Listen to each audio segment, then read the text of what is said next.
तो एक बार हम फिर से आ गए हैं प्यारे प्यारे क्वेश्चंस के साथ। क्वेश्चंस इजी भी होंगे, क्वेश्चंस टफ भी होंगे, क्योंकि हमको आपको नीट क्रैक कराना है। ठीक है, तो खूब सारे क्वेश्चन प्रैक्टिस करने हैं अपने आप को। तो चलिए स्टार्ट करते हैं। Question number 1, in the ornithine cycle which of the following waste products are removed from the blood. Ornithine cycle किस लिए चलती है? ब्लड से कौन से वेस्ट प्रोडक्ट्स को रिमूव करने के लिए?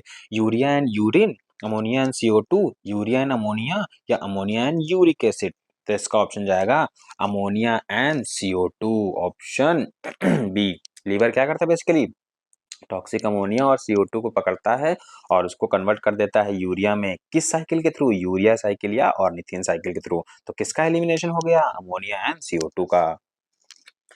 विच of the following feature is not shared by all chordates, मतलब सारे कॉर्डेट्स के अंदर नहीं होता है। तो देखो सिंपल सी एक लाइन याद रखना, all chordates have a notochord at some stage of life. NCERT में लिखा है ये लाइन, लेकिन but only vertebrate replace that notochord. सिर्फ वर्टिब्रेट्स ही होते हैं जो उस नोटोकॉर्ड को रिप्लेस कर देते हैं और वर्टिब्रल कॉलम बनाते हैं।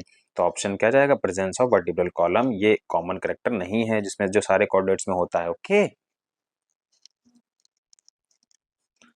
कैपेसिटेशन, कैपेसिटेशन मतलब आपने मैचुरेशन ऑफ स्पर्म है ना, मैचुरेशन ऑफ स्पर्म। मैचुरेशन में क्या आता है? Basically removal of cholesterol and glycoprotein. जो हेड होता है कोलेस्ट्रॉल और ग्लाइकोप्रोटीन का रिमूवल हेड से, उसी को हम बोलते हैं बेसिकली कैपेसिटेशन। ठीक है, और ये कहाँ होता है? तो ये फीमेल रिप्रोडक्टिव ट्रैक में होता है, फेलोपियन ट्यूब्स में। ठीक है, तो इसका आंसर जाएगा female reproductive tract, option C. चलिए, ये अच्छा question. Which hormone is called hyperglycaemic? ठीक है हाइपरग्लाइसीमिक मतलब कि जो ग्लूकोज लेवल को क्या करे? बढ़ा दे। हाइपर, हाइपोग्लाइसीमिक जो ब्लड ग्लू शुगर को कम कर दे, वो है इंसुलिन। तो इंसुलिन तो भैया ऐसे कट गया। ठीक है, तो ग्लूकागॉन तो पक्का है। ठीक है, लेकिन कॉर्टिसोल, ये भी जिसको स्ट्रेस हार्मोन बोलते हैं, ये भी ब्लड ग्लूकोज को बढ़ाता है। तो ऑप्शन डी जाएगा। जल्दी जल्दी में सिर्फ बी मत का मार के चले आना। चलिए बच्चों, लास्ट क्वेश्चन है। ये तो इजी क्वेश्चन है। Which of the following is a non reducing sugar?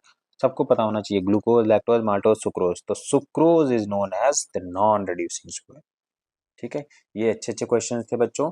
और इसी तरीके से खूब सारे क्वेश्चंस प्रैक्टिस करते रहिए। नीट 2026 के पहले बहुत सारे क्वेश्चंस जरूर प्रैक्टिस कर दीजिए, चैप्टर भी क्लियर करते रहिए और उस पर फिर खूब सारे MCQs लगाते रहिए। धीरे धीरे आप देखेंगे जब तक आपका एग्जाम आएगा तब तक आप इतने सारे MCQs लगा लेंगे कि उसी से काफ़ी चीज़ें आपकी क्लियर हो जाएंगी। ओके बच्चों, मिलते हैं नेक्स्ट वीडियो में, तब तक के लिए बाय बाय।